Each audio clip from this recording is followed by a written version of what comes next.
Uncle uncle uncle আসসালামু আলাইকুম uncle, আপনাদের এই বাসার বাড়িওয়ালা কয়তলা থাকে? বাড়িওয়ালা লাগবে কেন? এখানে তো কোনো টয়লেট বা বাড়ি ভাড়ার ব্যাপারে কিছু নাই। না না, আমি ভাড়ার জন্য বলতেছি না, মানে বাড়িওয়ালার সাথে আমার একটু পার্সোনাল কথা ছিল। কি বলবা বলো? আপনাকে বললে তো হবে না, মানে ভাড়াটিয়াদের সাথে কথা বলতে তো লাভ নাই, বাড়িওয়ালাকে লাগবে। আমি বাড়িওয়ালা, আমার সাথে বলো। আপনি বাড়িওয়ালা? হ্যাঁ। তাহলে আপনারই বলি না, ব্যাপারটা হইতেছে যে আপনাদের 2 তলায় যে মারুফরা থাকে তাদের বাসা বাদে অন্যান্য যত বাসায় ভাড়াটিয়া আছে তাদেরকে বাইর করে দিতে হবে। কেন? মারুফদের বাসা বাদে অন্যান্য যেই যেই ফ্ল্যাটে বিয়ের উপযুক্ত অবিবাহিত নারী আছে তাদেরকে একটু বাইর করে দিতে হবে। না, এরকম বিয়ের উপযুক্ত কোনো ভাড়াটিয়া নেই। না না না। কি বলেন আঙ্কেল, আমি এইমাত্র দেখলাম একটা বিয়ের উপযুক্ত মেয়ে ঢুকলো। ও তো আমার মেয়ে। খাইছি, তাহলে তো আরো বড় প্রবলেম। তাহলে তো আপনার বাসাটা ছেড়ে দিতে হবে। মানে? মানে আপনি কালকের মধ্যে বাসাটা ছেড়ে দিবেন, আজকে হলে আরো ভালো। এই মেয়ে, কে তুমি? একবার বলতেছো পুরো বাড়ি ফাঁকা করে দাও, আবার বলতেছো বাড়িওয়ালা হয়ে আমাকে বের হয়ে যেতে। তুমি কে? কে তুমি? আমি মারুফের গার্লফ্রেন্ড, হবু স্ত্রী। সামনে আমাদের বিয়ে হবে, আমি চাই না যে আশেপাশে এরকম কোনো মেয়ে থাকুক যার সাথে তার মানে কোনো অ্যাক্সিডেন্ট আর কি হয়ে যেতে পারে। আর আপনাকে তো পার্মানেন্টলি বাসা ছাড়তে বলতেছি না, আমাদের বিয়েটা হয়ে গেলেই আপনি চলে আসবেন, মানে টেম্পোরারি ব্যাপার। আমি বাড়ির থেকে এক পাও বের হব না। দেখেন আঙ্কেল, আমি আপনাকে সুন্দর করে বললাম, আপনি যদি বাসাটা না ছাড়েন তাহলে কিন্তু ব্যবস্থা নিতে হবে। কি ব্যবস্থা নিবা তুমি? কি ব্যবস্থা নিবা তুমি? মেয়ে মানুষের চক্করে তো পড়েন নাই, পড়লে বুঝবেন। আমি আমারটা বুঝুন। যাও, তুমি যা পারো তা করো, যাও যাও যাও। দেখেন, আরে দেখ। সাবধান করছিলাম কিন্তু আগে। রাফসান তাড়াতাড়ি নাম, আমার কিন্তু ভালো লাগতেছে না, এতক্ষণ ধরে দাঁড়া থাকা যায়। উপরে আসলে তুই বুঝতেছস কি করুম আমি? আবার বলে 5 মিনিট। ফোন রাখ, ফোন রাখ। এই এই থাইমো না, যাও। কি কি কি মানে বুঝো না? আরেকটা মেয়ে নিয়ে রিকশায় ঘোরাফেরা করতেছো না? এই মেয়ে নিচে নাম। আবার বইসা রইছে। আরে এই কথা তো সাবধানে বলো। কি সমস্যা কি তোমার? কে উনি? আমি ওর গার্লফ্রেন্ড। গার্লফ্রেন্ড না, হবু বউ। আমাদের সবকিছু ঠিক হয়ে গেছে, ফ্যামিলি থেকে সবকিছু পাকাপাকি হয়েছে। ওর বাবা মা আমার বাবা মা কথাবার্তা বলে শেষ। তুই মাঝখানে কে? হ্যাঁ, উড়ে এসে জুড়ে বসছস না? আরে কিসের গার্লফ্রেন্ড? কোনো গার্লফ্রেন্ড না, ও সবার কাছে পরিচয় যে আমার গার্লফ্রেন্ড, কিন্তু আসলে ও আমার ডিস্টার্ব করে, আমার ফলো করে, আমার পিছন পিছন ঘুরে। এই মেয়ে, তুমি ওকে ডিস্টার্ব করো কিসের জন্য? আই তুই বলার কে? আমি ওরে যা খুশি তা করুম, তুই বলার কে? হ্যাঁ, তুই জানোস না ওর বিয়ে ঠিক হইছে? বিয়ে ঠিক হওয়ার একটা ছেলের গলার মধ্যে ঝুলে পড়ছস না? বেয়াদব মেয়ে, তোরে ধইরা একদম আমি গাইলা ফেলবো। রাস্তার মেয়েদের মতো ব্যবহার করতেছেন কেন? আমি রাস্তার মেয়ে? রাস্তার মেয়ে গিরি দেখতেছিস তোকে? দাম কই যায়? এই পলা পাগল। এই খারা, তুই তোর কত বড় সাহস, তুই রাস্তার মেয়ে?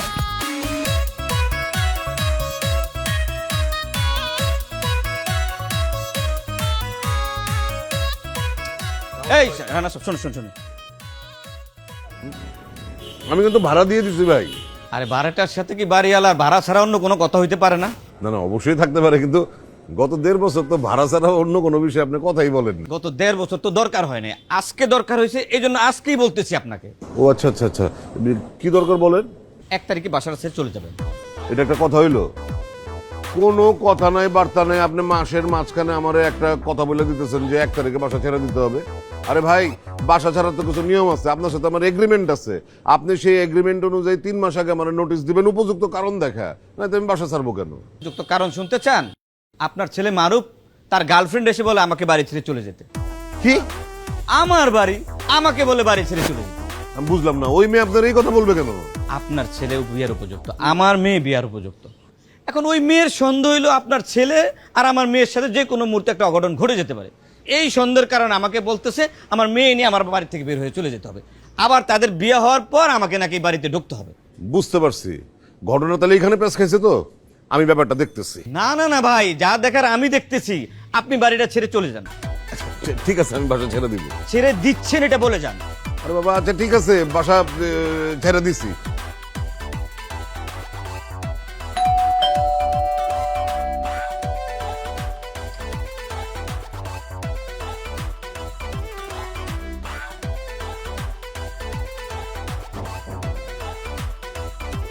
কি হয়েছে তোমার? এরকম দেখা যাইতেছে কেন তোমারে? হ্যাঁ, অফিসে কোনো অঘটন ঘটছে না? শরীর খারাপ? এই কি হয়েছে বল। এই, কি কথা বলবো, কি করবো আমি? হ্যাঁ, আমি 4 হাত পাতে বান্দরের মতো নাচবো এখন? খুশি বাজাইলে? যদি নাচ দেখতে চাও, যাও গামছাটা নিয়ে আসো, একটা নেংটি বাঁধতে তোমার সামনে 4 হাত পাতে নাচি, তাহলে তুমি খুশি হইবা। আরে আশ্চর্য, তুমি আমার বকতেছো কেন? খালি জিজ্ঞেস করছি তোমার কি হয়েছে, চেহারা দেখে তো মনে হচ্ছে কিছু একটা বিরাট কিছু হয়েছে। ফাজিলটা কই? তোমার ছেলে কই? একটু আগে বাসায় আইছে, ঘরে আছে। ডাক দাও রে। ডাক দিমু? আবার জিজ্ঞেস করে ডাকবো কিনা? ডাকতে বলছো ডাকো। মারুফ, এই মারুফ, কি হয়েছে মা? তোরা পা ডাকে। কিসে? এই জুতা খুল।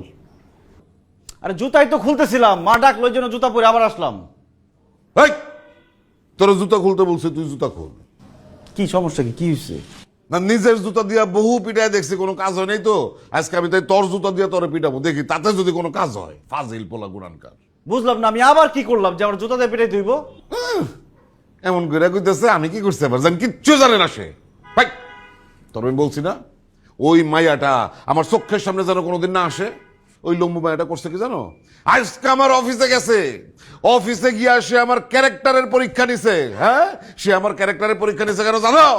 আমার ক্যারেক্টার যদি ভালো হয় তাইলে ওই ছেলের বিয়ে করবে, আর আমার ক্যারেক্টার যদি খারাপ হয় তাহলে ওরা বিয়ে করবে না। সে কত বড় সাহস হয় মাইয়ার। কি বলো, তোমার ক্যারেক্টার কি এতই খারাপ যে পরীক্ষা করতে হবে? আর তুমি চুপ করে বসেছিলা কেন? তুমি একটা থাপ্পড় দিয়ে বের করে দিতে পারলো না অফিস থেকে? বলদের বাচ্চা কয়তো শুনছো? এই বলদ, এই বেটা, আমি পুরুষ মানুষ না? আমি পুরুষ হইয়া আমার অফিসে বসে একটা মায়ের গায়ে হাত তুলব আমি? আরে মাইয়া মানুষের গায়ে যদি হাতে তোলা যেত তাহলে তোর মার গায়ে আমি কবেই তো হাত তুলতাম। দেখছিস? তোর জন্য আজকে এই বুড়া বয়সে তোর বাপের কাছ থেকে আমার মায়ের খেতে হবে। বেয়াদব ছেলে। এই তুই বেড়া, বাইরে তুই অক্ষুনি আমার বাড়ি থেকে বাইরা। তুই একলা বাইরে হবি কি? আমাদের সবাইরে বাইরে হইতে হইব, সবাই রে। কেন আমরা সবাই বের হবো কেন? বাড়িওয়ালা নোটিশ দিছে বাইরে হইতে, এই জন্য। কেন দিছে জানো? ওই ফাজিল মায়া, ওই যে লম্বু মায়া, এই ফাজিল বাড়িওয়ালার কাছে গিয়া বলছে যে আপনি বাড়িওয়ালা, আপনি আপনার মেয়ের নিয়ে অন্য জায়গায় বাসা ভাড়া নিয়ে থাকবেন, এই বাড়ি ছেড়া দেন। হায় হায়, কয় কি? বাড়িওয়ালা আমার কাছে আসছে, আমার এসে কয় যে শোনেন আপনার ছেলে কিরকম মেয়ের সাথে প্রেম করে। ওই মেয়ে আমার কাছে আইসা, আমি বাড়িওয়ালা, আমারে কয় যে আপনি বাড়ি ছেড়ে দেন, আপনি অন্য জায়গায় চলে যান। তারপর বাড়িওয়ালা কয় কি, আমার এত ভেজাল নেওয়ার দরকার নাই, আপনারা বাড়ি ছেড়ে দেন। এখন বুঝো টালা, বাড়ি ছাড়তে হইব। তোমার কথা আমি বাদ দিলাম, তুমি না হয়ে মেয়ের কিছু বলো নাই। বাড়িওয়ালা কি বলদ? বাইরের একটা মেয়ে, সে তাকে বললো বাসা থেকে বের হয়ে যান, আর সে চুপ করে বসে বসে দেখলো, লাথি দিয়ে ওর দাঁত ভাঙিয়ে দিত। এই, তোমার তোমার জুতা খুলো, তোমার জুতা দিয়ে এইবার আরে বাইরে ফাজিল কোরআন করাই বেটা। তুই কি করছিস? হ্যাঁ, বাড়িওয়ালা পুরুষ মানুষ না? পুরুষ এসে একটা মহিলার গায়ে হাত তুলবে? এত কিছু বুঝি না, বেরো তুই অক্ষরই বাইরে আমার চোখের সামনে থেকে। ওই মায়ারে গিয়া তুই বুঝাবি, ওই মায়া জানার জীবনে কোনোদিন এই বাড়ির ত্রিসীমানায় না আসে। যদি বুঝাইতে পারোস ঠিক আছে, তাহলে আমার বাড়িতে তোর আমি ঢুকতে দিব, আর যদি না বুঝাইতে পারোস তোর আর ফিরে আসার দরকার নাই, তুই রাস্তায় রাস্তায় থাকবি। যা। যাইতেছি, এত চিৎকার করার কিছু নাই, এটা কোনো বিগ ডিল না, বুঝাই আসবো আমি।